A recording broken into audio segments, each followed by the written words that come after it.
Hi folks, my name is Kevin Dunn, and welcome to Agency Unfiltered, a bi-weekly web series and podcast that interviews agency owners around agency operations, growth, and scale.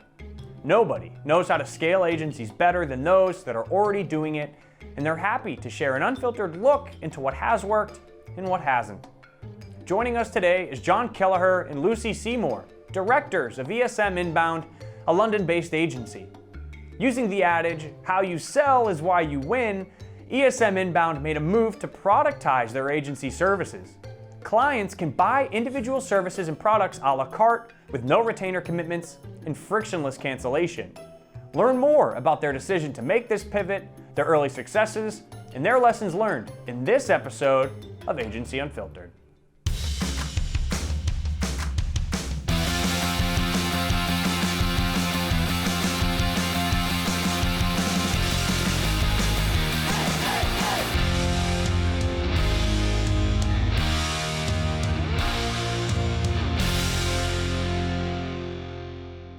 Well, guys, thank you so much for joining Agency Unfiltered. We're super excited to have you both. Thank you for having us. Yeah. This is going to be a great topic. I think you both, it sounds like you're doing some really interesting things in the way that you build contracts and you communicate your services out to clients. And so you could probably explain it more eloquently, but if I say productizing your agency services, like what exactly does that look like for ESM Inbound? Yeah, it's looked like a lot of things over a long time. Sure. So it's been an iterative process. Absolutely, okay. Yeah. So originally we were like many other HubSpot partner agencies, sort of three sets of retained packages. Sure.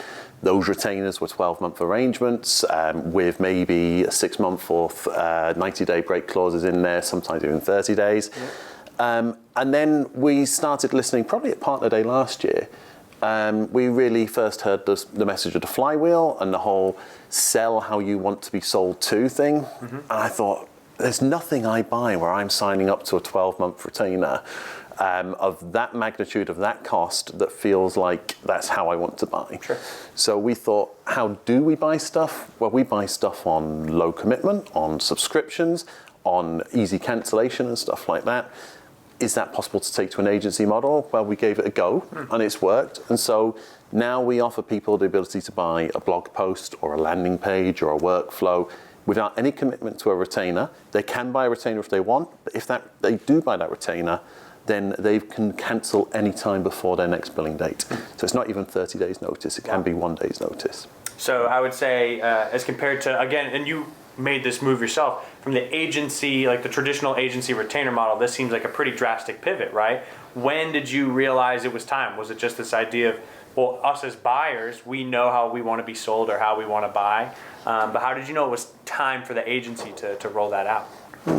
So I think the idea for it had been sort of simmering in the background for quite a while. So we'd been listening to the freemium model and looking at the way HubSpot was positioning freemium and even suggesting it to agencies. And there's even a case study of us on the HubSpot website of how we had used freemium before. But we weren't really using freemium with our services or even that low commitment level. So the idea had been bubbling for a long time. And as we were finding it harder and harder to sell longer retainers, we thought we need to take some drastic action to make it much easier to win a bid and to reduce the sales cycle. So you felt the friction in the sales process, how do we solve for this? Absolutely, yeah. So we wanted to cut down the days to close for working with us. We wanted to make it so that it was easier to get started and start seeing results, and that would, in theory, lead to longer term commitments, and I think that's safe to say that that has done as well. That's great. Happy to hear that. So what does like the rollout process look like, right? I would assume that all of your sales documentation, your proposals, your conversations, I would assume a lot of aspects had to change to accommodate like, well, what assets in particular do you want like developed, and here's kind of the new contract terms. Like, how did you go about rolling that out? What does it now look like? So the first thing that had to change was our pricing page, and we added a new page to the website that was a task request page. So task request page, yeah. Okay. Yeah, absolutely. So instead of it being, here's what you would get if you signed up to this package, it was, oh, you want this? Fill in this form, we'll just send you a bill, and then we'll do it. Yeah, and it was a paid upfront thing. So again, just like a product, if I go to Amazon, I've got to pay before they'll deliver it to me in a day. You've got to pay before you get your blog post delivered to you in 4 days. So we had that task request page there to really signify that change overall. And it's only once they go past that form on the page that they see any reference to an option for a retainer at all. So we just had to go back to, as you say, the sales documentation, our marketing collateral, and start rolling that back into what were the component deliverables that we were talking about, and putting that at the front and center of our sales and marketing collateral. And that's what led to having positioned it and having put it out there for people to see. And that's what I think it led to getting the increased inbound inquiries, and people actually, rather than coming to our website saying, can I talk to someone about this? Having people come to our website and saying, can I have this? Yeah. And it wasn't a competitive process. It wasn't a bid. It wasn't a pitch. It was, I want this. Yeah. The decision has already been made, right? Yeah. And it's an opportunity for people to try before they buy as well. Totally. And to build that trust. And for them to have a completely risk-free way to see what it would be like to work with us, and to build up that relationship from there. That's great. Do you know like the percentage of folks that came from a task inquiry that have moved on to a full retainer? How does that feel in comparison to what your traditional or old retainer business was like? Like how does that compare? So I think the volume comparison there isn't a comparison. So we had so few retainers coming in. We had enough to keep an agency going and to build an agency, but we didn't have enough coming in that can compare to the number of tasks that come in. So the volume would make a percentage comparison very different, but in terms of people who come in and request something and then go on to request something else, I'd say that's more common than not. So people very rarely come and say, oh, I want you to design these templates for me, and then say, oh, I don't want anything else from you ever again. We've made it easy for them to work with us, so they come back again later. Gotcha. So the volume of task inquiries coming in drastically outweighs the total amount of retainers you have, but what you're also saying is that the majority of these inquiries, they go well enough where they continue to request additional work or services. Yeah. It definitely leads to recurring business, not necessarily a retainer, but definitely recurring revenue. Yeah. What did it change from like a revenue forecasting perspective, right? I would assume there's just a little like layers of uncertainty that you didn't have. Like how did you manage that, or how do you accommodate that? Who wants to take that one? Yeah. That sounds like an interesting business idea. We should probably have thought of that. Yeah. Do you want to take that or me? Oh, I think let's leave that to the sales guy to take that one. Our predictable revenue is still based on retainers by and large. Sure. But we do know what we expect as a minimum in from task-based or project-based work. So we work on the assumption that it's that worst case scenario of X many tasks worth X amount. And we work from there, and we build the infrastructure of the agency around that minimum worst case scenario. Oh, gotcha. And then typically we will exceed that. So yes, we're not so good at accurately identifying how much we've got coming in, but we are good at saying we can expect this much to come in. Sure. And I don't think we've actually missed that minimum number ever. No, our forecasting's been pretty spot on. That's great. Yeah. So there's like going back to timing, right? You knew like, okay, you have the retainer business that supports the kind of the foundation of the agency. Knowing that that's in place, we have the ability to know that there's a layer of uncertainty, but it sounds like again you're meeting and exceeding sales goals as they come in. And to your point too, the task inquiry form continues to, it sounds like it grows, and it's a lever for repeat business. Yeah. That's great. And it's fair to say as well, I think those retainers that we had before we moved into this model have come to a close in terms of the original contract. We haven't sold them onto the same contract that they had in the first place. We've moved them onto these 30-day retainers where they can cancel up to any day up to the next one, and they've loved that. And I think by and large, the values of those retainers have actually increased because people know that if they need to, next month they can cut that down to 0 or to half or whatever it might be. So you've actually seen it help the revenue coming in from those retainers by moving or like transitioning them to the new cancellation policy, the new... Yeah, absolutely. Our retained business is now worth more than it was before we did this model. obviously this whole idea is behind, like, we want to sell the way consumers want to buy. So what has the feedback been from the clients, like anecdotal or otherwise? How have they communicated, or how do they define working with you guys now into this new model? I think they're a lot happier with how open the relationship is, and there's definitely a lot more trust coming back again to this idea of you can cancel any time, it's absolutely fine, we're not looking you in, we have nothing to hide, and that's really driven our processes as well with customers.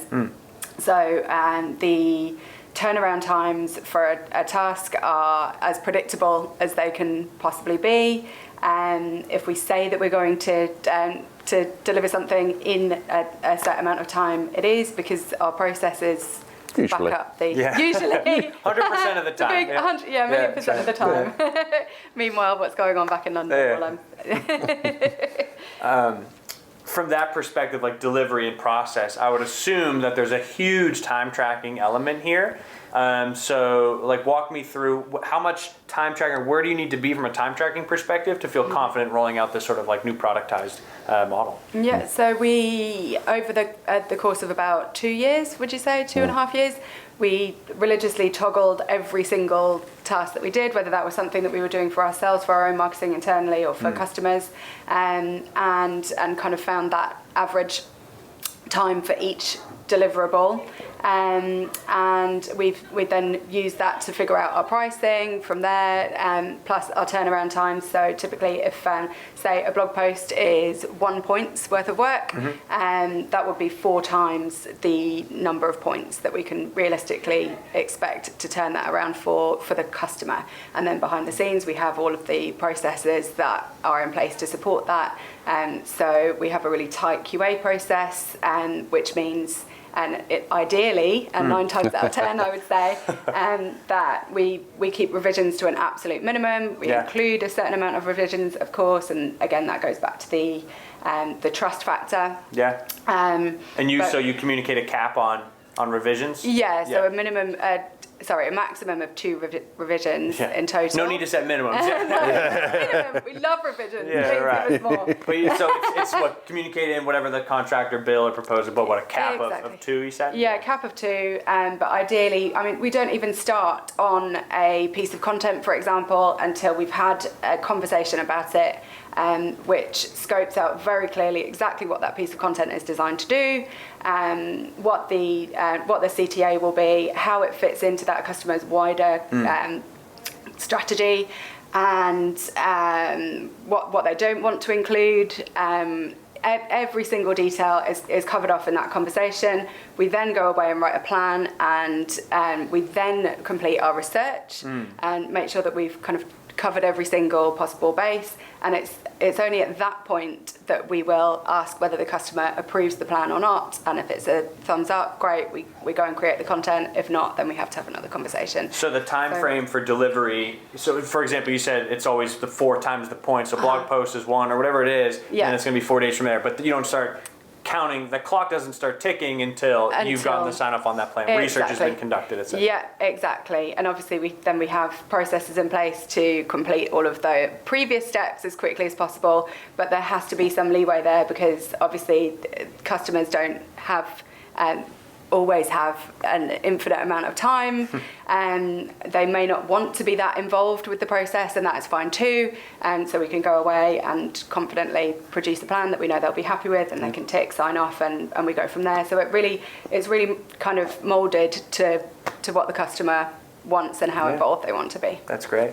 Obviously, we've mentioned points a couple times. I would assume that some folks watching are probably familiar with points, maybe others aren't. What motivated your decision to incorporate like points-based pricing for the productized assets? So our journey in pricing and packaging has been a very, very long one overall. So when we very first started, we didn't really have any sort of meter on what we were doing. We had different packages that had different deliverables in them, but we didn't actually originally have time tracking or hourly tracking in place. We just did stuff, and we didn't really realize that we were losing all of our money. Yeah, I feel like that's a growing pain many agencies go through. Yeah, exactly. Yeah.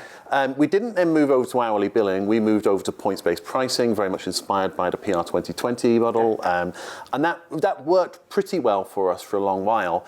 But we would often find people would quibble with us over, oh, in this case, I don't think it's 5 points for this blog post. I think it's 4 because I'll do this bit for you and stuff like that. Yeah. And so that quibbling over that point value, we found didn't help us to deliver the greatest experience. It led to people just trying to make it much easier for them, etc.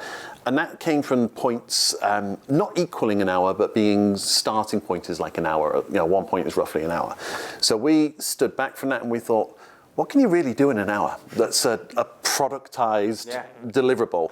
You might be able to do, I don't know, a very quick CTA or something like that, but not a lot. Sure. Yeah, and certainly not including 2 revisions within that. Right. So we took points and zoomed right out and said, instead of 1 point is roughly 1 hour, 1 point is roughly 1 day. Yeah, and that means that you can say, okay, I will do the design of a landing page in 1 point for you. Yeah, and that means that people don't then suddenly go, oh no, actually it's 2 points. No, a point's so clear in its size that it's not that quibbleable new word. Yeah. And that meant that we now charge in half a point, 1 point, 2 points, or 3 points. Nothing else. Yeah. So everything falls under there. Yeah, and then it rolls up to the delivery timelines as well. Yeah. Exactly. And obviously, if people want something turned around faster, we can get more people on it. But obviously, that's going to double down on the points because there are 2 people. And that's for points for particular assets or products, but I can imagine that an agreement might be worth more points if they want a collection of certain things. Yeah, so we will obviously give preferential pricing on a point if they are signing up to a retainer. Now, they're not going to be hooked into 3 months, 6 months. It'll still be on that up until your next billing date arrangement. But the price per point will reduce if they're purchasing 4, 8, 16 points. So there's incentive to have larger agreements. Yeah, right? Absolutely. Yeah, of course. So imagine that we've successfully sold somebody on the idea to replicate this sort of like, I'm going to go home and I'm going to build a task inquiry form. I'm going to start to deliver work in this sort of model. Have you encountered any pitfalls, potholes, things that like growing pains in trying to roll this out in which others may potentially be able to learn from? Yeah, I think it's the scope of work factor. So we thought by what we were doing in the first place of productizing and saying, you're getting this blog post, you're getting this workflow, that was really clearly defined, and that kind of was the scope of work. Until you start talking to customers who have completely different definitions of what those words mean. So one might be, we say landing page and they see that as 7-page microsite or something like that. Right. But the more common one was workflow. So we were saying, okay, we'll build your workflow with X many emails in and X many branches. And to them, because the emails pointed to a landing page or pointed to the pricing page of their site or whatnot, they would see that as, well, therefore you should be building that page for me as well. It's like, well, no, that would be an extra point. Yeah. And that led to that sort of misalignment of expectations around the scope of work. So we've had to accept that when you are productizing, especially if it's worth multiple points rather than just 1 point, if it's 2 or 3 points, then we need to itemize the details of that product. So looking at it as, if something is 1 point, then it's kind of, that is the scope of work. Right. Yeah. But if something's 2 or 3 points, we need to look at it more as a bundle. So you're going to say, great, you bought our workflow package with this many emails, this many branches. It does not include blah. You call out exactly what it doesn't include? Yeah, that's great. exactly. Yeah. And that's allowed us to keep a much better handle on the scope of work and to make sure that's communicated in the very first notification that the customer gets when they fill in their task request form. Bang, this is what's included, this is what's not. That's great. Yeah. What's next you mentioned it's an iterative process, so do you have any future setting or where you want to take the productized asset delivery? Like, where's it going from here? So what we're working on at the moment is that this service is working really, really well at sort of the mid-market and small business level. And we do have corporate multinational companies that are on this sort of service as well, but they do want more time to brainstorm, to just be able to say, I want to be able to pick up the phone and just brainstorm with someone for a while. Strategy element, consulting, exactly. And what we always have looked to include that as sort of, if you're buying 8 points and you can have a monthly strategy call, and we'll plan that out and how you're going to use it, etc. But some of those larger organizations want that custom time. So for the first time ever, we are introducing an hourly billing system that is literally, if you just want blocks of time, then you can buy a block of time from us. We'll work up to that amount of time, just like a traditional hourly arrangement. But then if you want us to do anything, it will be on this task-driven, productized system. Yeah. So we won't charge you hourly for doing a landing page or whatnot. We'll help you strategize on an hourly basis, and then from there, every deliverable will be task-based. Yeah, just go purchase from the task-based list, right? Just from there. That's exactly. Great. That's exciting. I'll be interested to hear how that goes. Yeah, so will we. Final question for you. I ask this to all the guests. What would you say is the weirdest or strangest part of agency life? Gosh. It's tempting to say to customers, but that's not entirely fair. In a good way. But they have, I think it's coming back to that scope of work piece almost. It's realizing that up until a certain point, you might have been speaking a completely different language to the person you're working for/with. And to come to something and being really proud of what you've delivered, knowing it's going to hit all of their goals, but it doesn't do it how they were expecting, and therefore there's been a miscommunication somewhere along the line. Just we speak different languages while all speaking the same language sometimes. Yeah. That's really interesting. Yeah, that's great. I honestly appreciate you guys coming in so much. This has been fun, but I think that's it for us. So I appreciate you taking the time. Thank you very much. Yeah, you bet. Thanks, guys. This has been Agency Unfiltered. Thanks for tuning in to another episode of Agency Unfiltered. If you like what you saw, heard, or read, make sure to subscribe to our playlist on YouTube, our podcast on Spotify or Apple Podcasts, or our newsletter on agencyunfiltered.com. Alongside episode launch notifications, the newsletter also comes with a ton of other helpful, strategically curated agency content from yours truly. And if you want to keep the conversation going or provide a counterpoint to this episode's discussion, tweet me at Kevin_Dunn. I'll see you again in 2 weeks, but in the meantime, keep it unfiltered and let's all grow.